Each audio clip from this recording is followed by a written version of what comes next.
En tant que témoin du Concile Vatican II, pouvez-vous nous nommer quelques événements qui vous ont marqué, vous? J'en retiendrai trois. D'accord.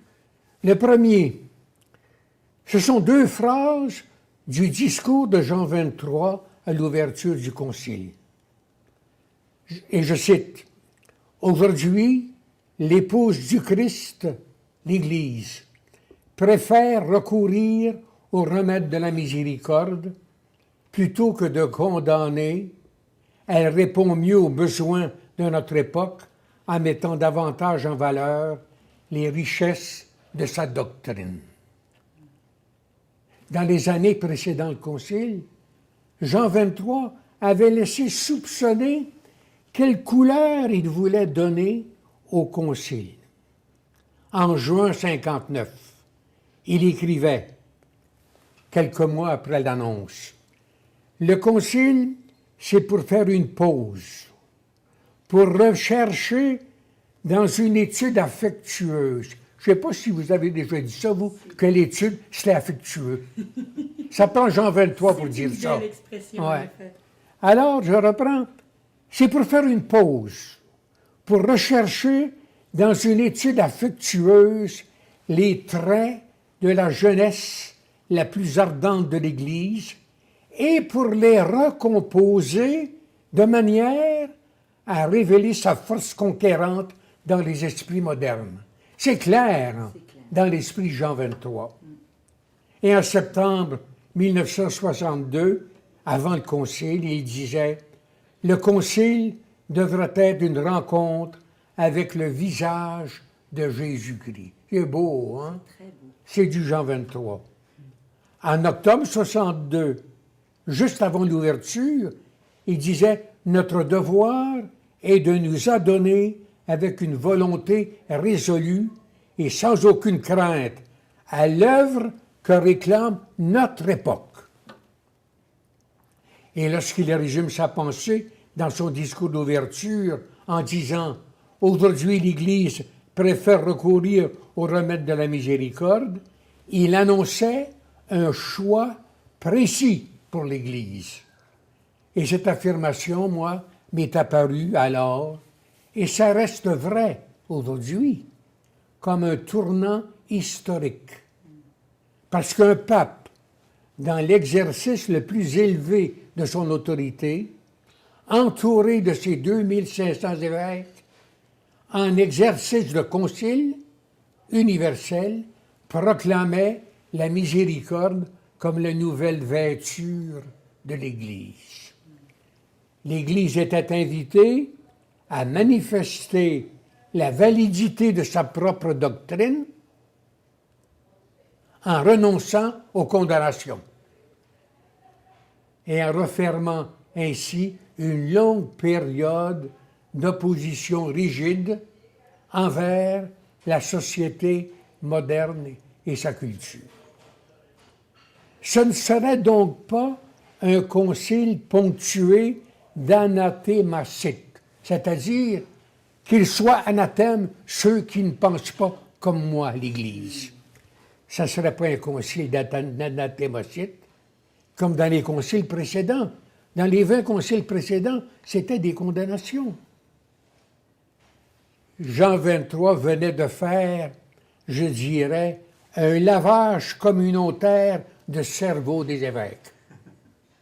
Il venait de nous marquer affectueusement au fer rouge. Il venait de nous donner le style de l'Église qu'il voulait voir surgir du Concile. Moi, ça m'a frappé, ces premières paroles, et je pense que ça a frappé tous les évêques présents. Donc, un premier événement marquant, le discours d'ouverture de Jean XXIII, où la miséricorde, l'affection pour le monde, pour l'Église, prend une grande ampleur. L'amour du monde, L'amour pas la condamnation du monde. Un deuxième événement, Monseigneur Charbonneau? Le deuxième événement qui m'a marqué, c'est encore un discours d'ouverture. C'est le discours de Paul VI à la deuxième session, au début. Paul VI avait décidé de continuer le concile après la mort de Jean XXIII. Vous allez dire que je suis sensible au discours d'ouverture, hein? Mais pour moi, le premier coup d'archet donne le ton et est déterminant pour toute la symphonie. Donc, après avoir exprimé que le thème principal de la deuxième session serait l'Église, Paul VI ajoute « Il est hors de doute que c'est un désir, un besoin, un devoir pour l'Église de donner fidèlement d'elle-même une définition plus approfondie.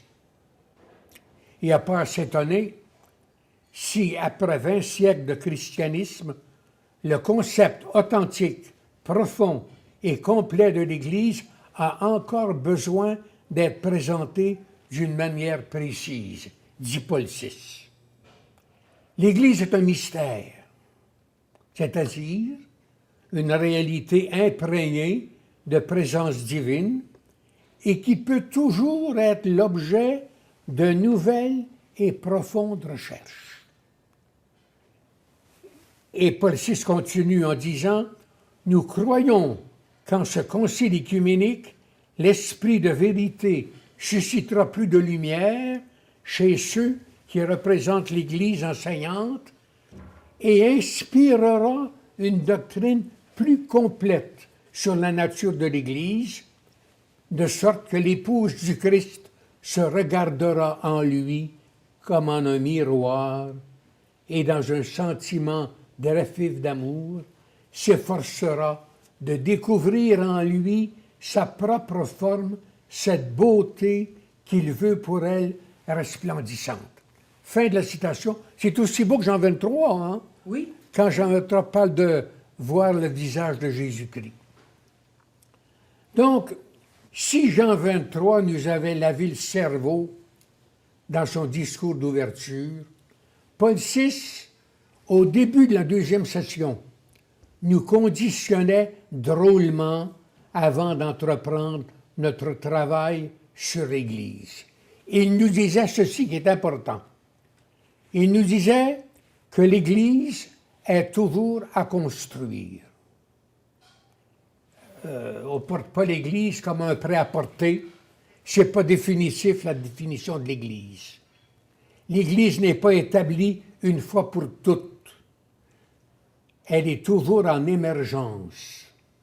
Il faut toujours, dans la force de l'esprit, instituer l'Église et pas simplement colmater des brèches d'un vaisseau qui prend l'eau. C'est un petit peu ça qu'on fait, hein? C'est pas ça qu'il faut faire. On va le voir, qu'est-ce qu'il faut faire.